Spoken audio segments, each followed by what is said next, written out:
He's been making music since then. And the music that he's been making, the copyrights and all of that, they belong to him, not to you, correct? Yep. So the only times that you guys had together was between the time you signed him, which was what year?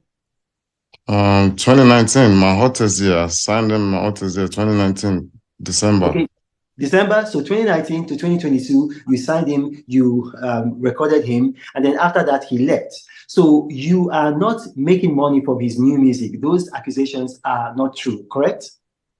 That I'm not making money from his new music that is dropping outside Malian music. No, we not stopping his growth. We're not stopping him from dropping music. When he left, it was gone from Malian music. Okay, you see, we live in, will I say, a time when a lot of our people in, especially in Nigeria, can be, will I say, they can easily believe stories because we've heard people who have said that our former president, immediate past president, General Muhammadu Buhari, he died and was replaced by a clone named Jibril from Sudan. And so, it's very easy for people to believe, all of these things. So now we've known by the laws of physics, you weren't even in Nigeria. And Everything is a lie. Everything. There's a reason why. There's a reason why a lot of people probably trying to blame me for their own reason. I don't know why, but everybody can see it's a lie. Like something happened to him on the day he was out. Why there people are trying to cover up some things? Like I no, said, so Aziz, you cannot say that everybody knows it's a lie. A lot of people are blaming you. In case you don't know, you've lost hundreds of thousands of followers on Instagram. So we need to clear the air. We need yeah, to clear the air with that the truth. that that's true. That the losing followers is not like anything to me right now. Like Mohbad is late. It's not here anymore. That's a lot. That's more than I'd rather lose all my followers and have him here. You understand? My followers is not is that's very small thing in this situation. It's very, very small. That's But admirable. to clear the hair is really, really important. And I believe the Nigerian police are doing their job. I mean, the government agency, they're doing their job, and the truth is gonna come out. One thing has already come out. When you say the truth is going to come out, I mean, we've already begun to I see mean, some the truth whole coming. truth, the whole Yeah. truth is gonna come out. No, but we've already began to see some truth coming out. The hospital, or I mean, I don't know if you could call it a hospital, let's say the clinic or the medical facility that he was taken to, they said that he was brought in dead on arrival. But we do know that one of the young men around him, let's say essentially a groupie, had said that he spoke with him while he was at the clinic and that he talked with him and he took a photo with him. But then this actually contradicts the story from the medical facility that he was brought in dead. Another thing that we do know is that the auxiliary nurse who actually injected him has been repudiated by the Nursing Council of Nigeria, saying that she wasn't registered. Essentially, she was a quack. So we're beginning to see some of these things come to light, and I think in the coming days, the opinion of the public might change. My question to you, Aziz additional Fashola, is this. Are you willing to go back to Nigeria if the Nigerian police wants to question you? 100% if they can guarantee my safety. Okay. Okay. Yes. There's a lot of hungry mom that don't really want to know the truth. They've been poisoned by the media, so if they can guarantee my safety, I'll be there. That's a very reasonable request because I mean I had people in Nigeria because of my political views who were very, very morbidly against me. And I went to Nigeria. I went to Nigeria. I didn't have any security though, but I went to Nigeria, and I was able to, I stayed, I think, about 48 hours in Nigeria.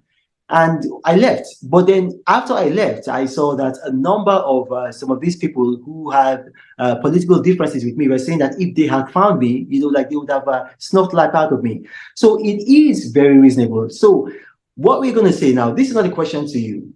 This is not a question to you, Aziz. You don't have to respond to this. Now, we call on the Nigerian police, and I'm going to reach them after this interview. Can you guarantee the safety of Aziz Adesina Fashola? Can you guarantee his safety? Publicly guarantee his safety so that he can return to Nigeria if needs be to answer questions and to clear his name further. That is to the police. Now, one final thing before we go. One final thing before we go.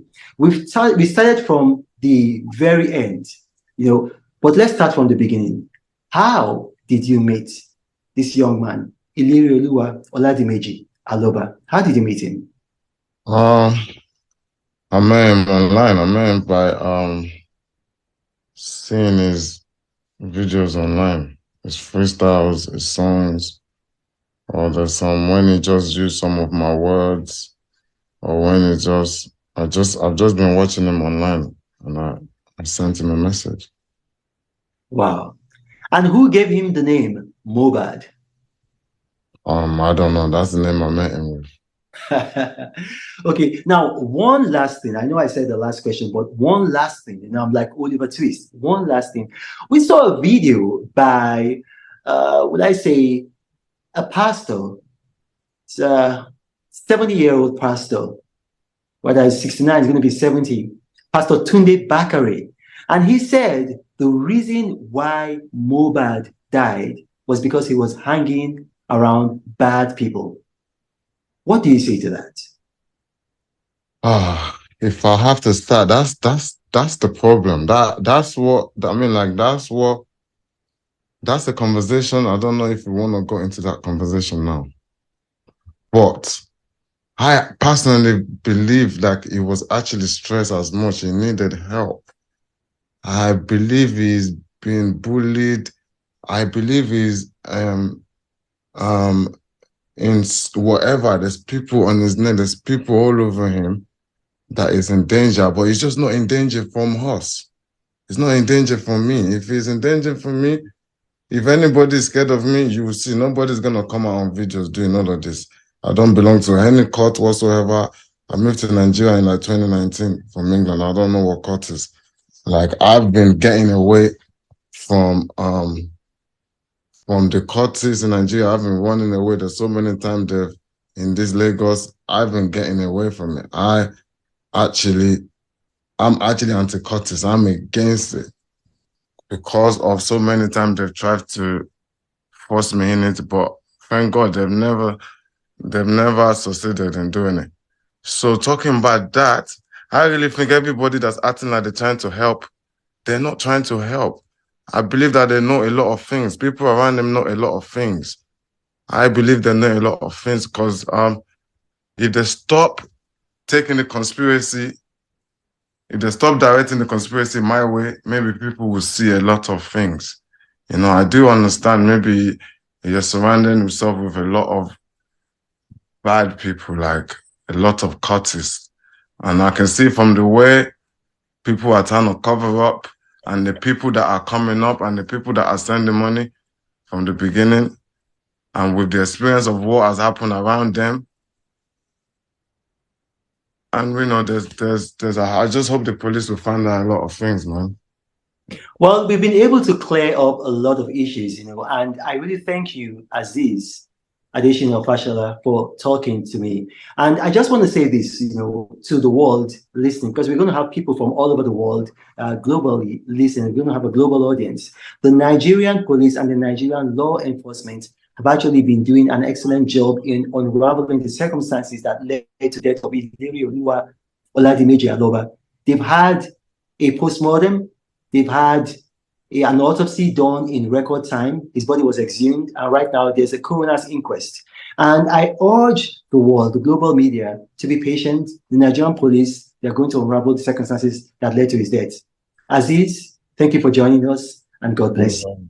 Thank you for having me. Thank you very much.